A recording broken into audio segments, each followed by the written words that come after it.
Julle baie welkom weer by Vrydag.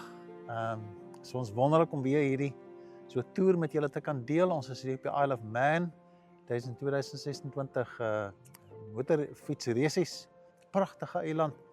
Ek en Wendy kuier hier by Union Mills Soccer Club. Julle sal sien hier agter is die geboue en ons het so 'n campervan wat vir ons voorsien is. Lees 'n gedeelte wat Dr. Gilio Baer geplaas het op een van sy rubrieke wat my so geïnspireer het rondom dinge wat met ons gebeur, wat ons moedeloos wil maak. Maar wanneer ons kinders van die Here is, dan weet ons daar's baie keer betekenisse ook in die donker goed wat met ons gebeur. En ons raak nie moedeloos nie. En ek wil graag krag daaruit kry. Ons lees van die dood van Lazarus. Die Bybel sê Jesus het vir Maria en Lazarus haar broer baie lief gehad. En iewers hoor Jesus dat Lazarus is dood. Jy kan lees daarvan in Johannes 11, so 'n lekker studie wat mense kan doen rondom die ondervinding met Lazarus en sy opwekking uit die dood uit. Wanneer hy dan by Maria kom, nadat hy 2 dae wag, nadat hy nuus gehoor het, hy het nog 2 dae gewag. En Martha sê vir Jesus, as hy hier was, sou my broer nie gesterf het nie. En Jesus sê vir haar, jou broer sal uit die dood opstaan, en elkeen wat die lewe in my glo, sal in alle ewigheid nooit sterwe nie. Glo jy dit? Ja, sê sy vir hom, ek glo vas dat u die Christus is, die Seun van God, die een wat na die wêreld toe moes kom. Sy getuie van geloof in Jesus, maar as ek dink van haar punt af, het sy nog nie verstaan wat dit beteken nie, want haar broer is dood, hy ryk al. En sy moes kom leer hoe dat die Here Jesus dan ook die Seun van God is, en wat op hierdie wonderwerk om natuurlik uit die doodheid laat opstaan het, en alles wat daarmee saam gebeur het. Op daardie oomblik toe dit gebeur is vir haar vreemd.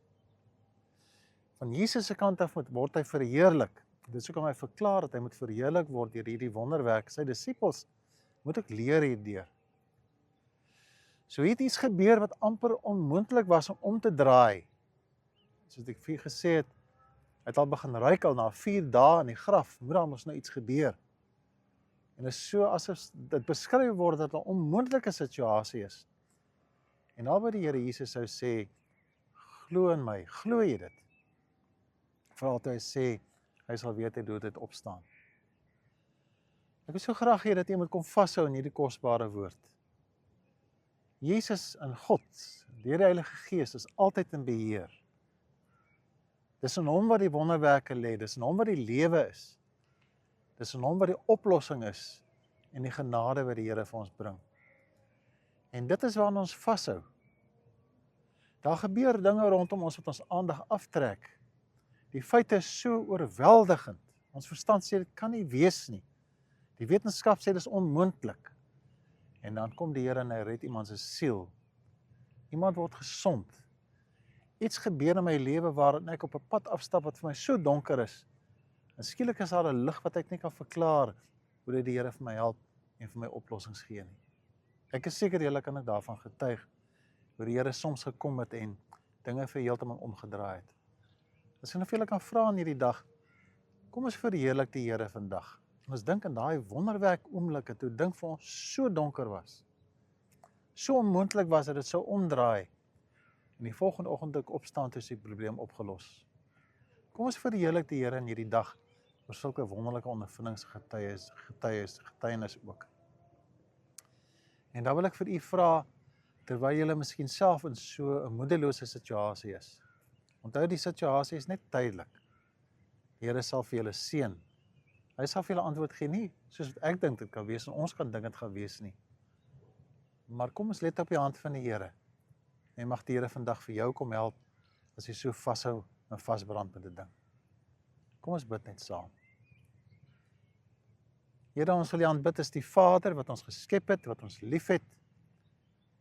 Die ene Here wat vir ons ken deur en deur, in wie se hande ons veilig is.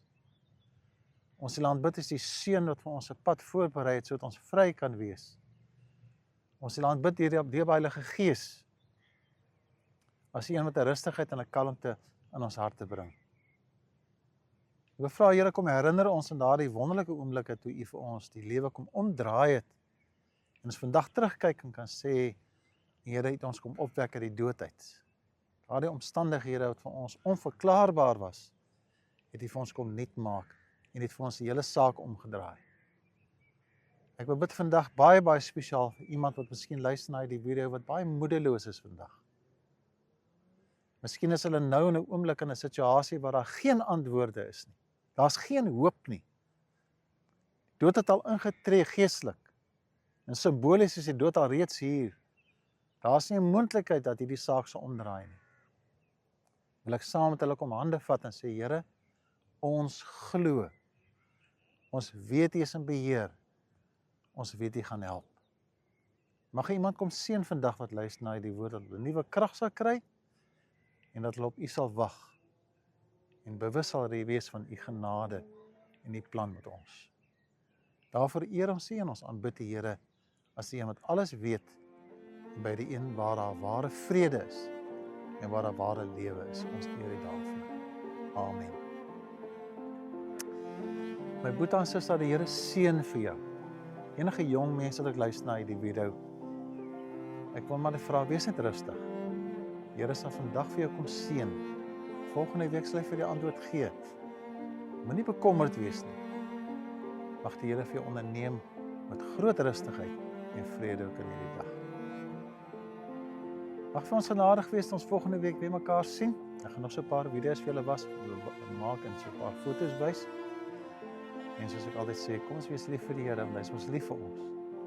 Pragtige wêreld hierdie, pragtige wêreld wat die Here geskep het, genade wat hy vir ons gee. Kyk rondom jou hoe die Here vir jou onderneem. Alles seën vir jou. Totsiens, totsiens.